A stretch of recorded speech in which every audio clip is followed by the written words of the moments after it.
ওস্তাদ কি কাজ হবে? এরপরে কালো কাজটা টাঙবে, আমি স্যাম্পল দেখতেছি। খাদা ভাই, কালকে কাজ হবে, ওস্তাদ আজকে চলে যেতে বললো। না ওনে যেতে বললো, আজ হবে না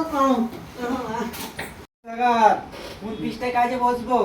কেন, কালো ভাইকে বললেন তো কালো পিসটা টাকতে, দেখ টেকেছি কি দেখ। কালার খাদা কোথায় গেল? কালো পিসটা টাকতে দিল ওস্তাগার। হ্যাঁ, কোথায় গেল দেখি তো একবার। খাদা ভাই কোথায় যাচ্ছ? আমারও আরাম অন্য ওনার আজকে কাজ হবে, আজকে কাজ করতে বলেছে, চলে যেতে বললো তো আজকে। কাজ হবে নে, ওস্তাগার এইটা বলে নে, কালা ভাইকে কালো কাজটা করতে বলেছে। ওস্তাগার বলেছে যে আজকে কাজ হবে, কালো কাজটা কাজটাকে বলেছে, তুমি বলে তো কেন যে কালকে কাজ হবে, চলে যেত। ওস্তাদ একটা কালো কাজটা থাকতে বললো, আমি কাজ হবে।